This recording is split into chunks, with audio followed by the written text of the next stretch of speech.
Intopia Learn. Who does digital accessibility affect? When we design with accessibility in mind, we consider 7 broad groups of people based on their common access needs. These access needs may be related to vision, movement, hearing, cognition, and speech.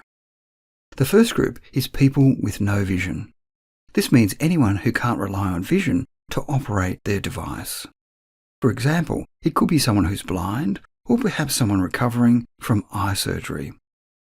A person with no vision may use a screen reader to announce screen content, or a braille device to translate content into braille. They may navigate with a keyboard or with voice commands. Common barriers for this group include incorrectly labelled content, poor keyboard access, and the lack of text alternatives for images and media. The next group is people with reduced vision.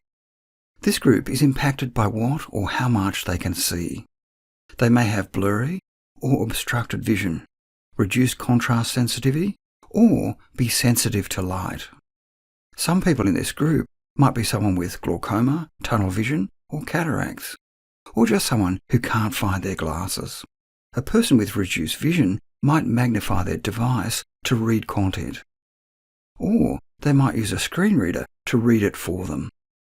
They may also customize their settings, such as enlarging font size or turning on high contrast mode. Common barriers for this group include poor contrast, unclear layouts, and content that doesn't respond to user settings. Our third group is people with reduced colour vision. This group may see colour differently or not at all. This is commonly referred to as colour blindness. People in this group may need to customize their content, such as changing colour schemes or using high contrast settings. Common barriers for this group include poor colour contrast and information conveyed solely by colour. The fourth group is people with reduced movement. This group may have reduced strength, dexterity, reach, or range of motion, which impacts their ability to control their device. This might be someone with tremors, carpal tunnel, cerebral palsy, or an artificial limb, just for some examples. As well as a mouse or touch gestures, people in this group might operate their device with a head wand, on-screen keyboard, voice commands, or a switch device. Common barriers for this group include complex touch gestures like pinch and zoom, small buttons and links, and not enough time to complete tasks. Our fifth group is people with reduced or no hearing. This means people who can't hear or process sounds beyond a certain threshold. They may be deaf or hard of hearing, or have a condition like tinnitus or auditory processing disorder. A person with reduced or no hearing may use a hearing aid or rely on captions, transcripts, or sign language translations.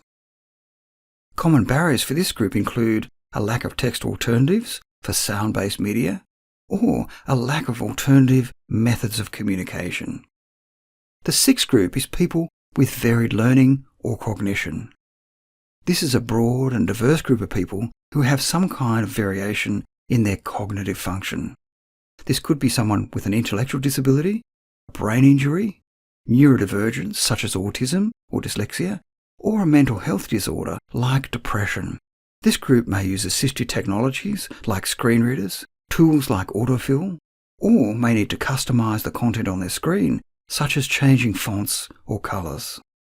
Common barriers for this group include distracting content, complex language, and memory-based tasks.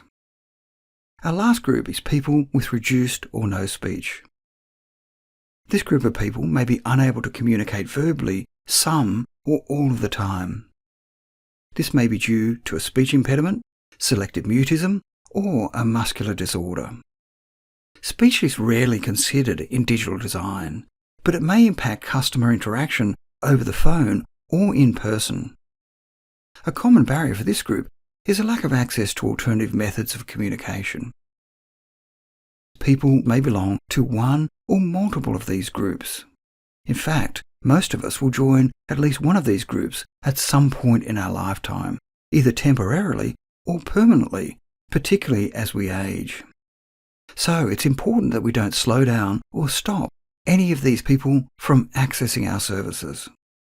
Creating products with accessibility in mind means reducing and removing barriers to digital access for everyone, whatever their needs.